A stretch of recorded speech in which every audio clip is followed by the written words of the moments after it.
Chers amis téléspectateurs, bonjour.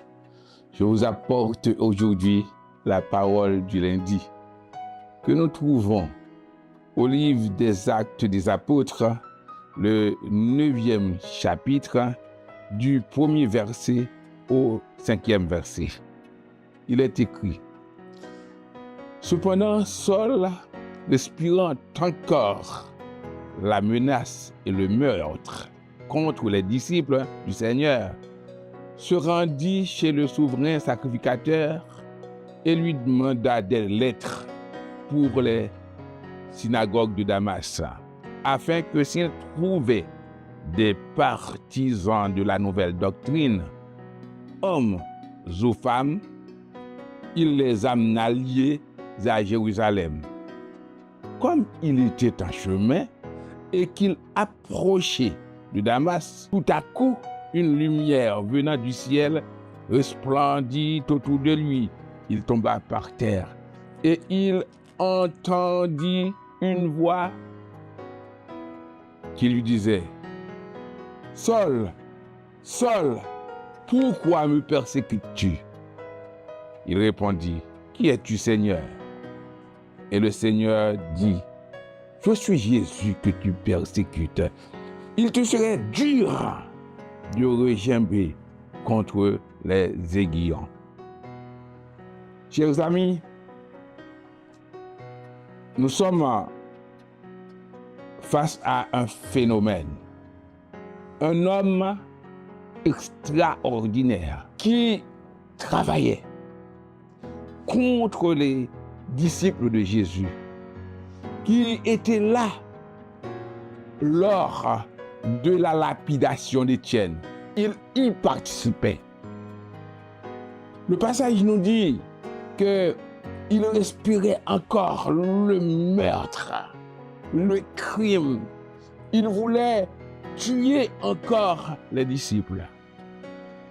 C'est pourquoi il a pris la décision d'aller à Damas pour tuer, pour attraper, pour maltraiter les chrétiens, ceux qui étaient avec Jésus. On parle de la nouvelle doctrine. Il ne faut pas, chers amis, frères et sœurs, défier le Tout-Puissant, Jésus, le roi des rois. Il ne faut pas le défier. Il est le grand vainqueur. Et sur la route, Jésus, qui avait son plan pour Paul, l'a interpellé. Il l'a appelé pour lui dire: Saul, Saul, pourquoi me persécutes-tu? Je vais vous dire, avant d'aller plus loin, quand on embête un enfant de Dieu, quand on persécute un serviteur de Dieu, tu as affaire directe avec le Seigneur. C'est lui que tu persécutes, c'est lui que tu embêtes. Il va prendre le parti de son enfant et il est capable de délivrer son enfant de toute emprise. Alors, Paul, à l'époque Saul, dit: Qui es-tu, Seigneur? Qui es-tu, Seigneur?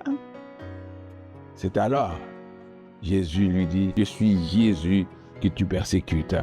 Vous vous souvenez qu'on disait, qu'on parle cette année de la vocation du chrétien.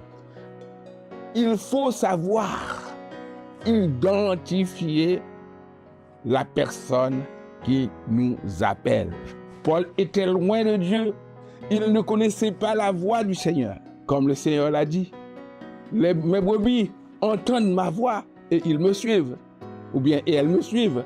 Mais Paul ignorait qui était encore le Seigneur. Il entendait parler de Jésus. Là, il a rencontré Jésus. C'est pourquoi il a voulu connaître qui est Jésus. Est-ce que vous connaissez Jésus qui vous appelle maintenant, qui veut vous sauver, qui veut vous engager à sa suite, qui veut que vous travailliez pour lui, qui veut que vous le serviez? La vocation de servir Dieu. Ce qui est important, savoir identifier la personne qui nous appelle. Jésus.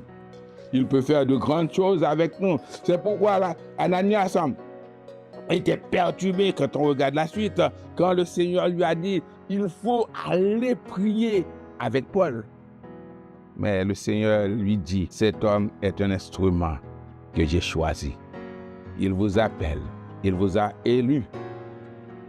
Et maintenant, c'est à vous d'identifier sa voie, de ne pas suivre n'importe qui, de ne pas suivre un pasteur, de ne pas suivre un homme, de ne pas suivre un docteur, de ne pas suivre un homme de grande réputation. Il faut suivre Jésus, qui est le chemin, la vérité et la vie. Que Dieu vous bénisse. Amen.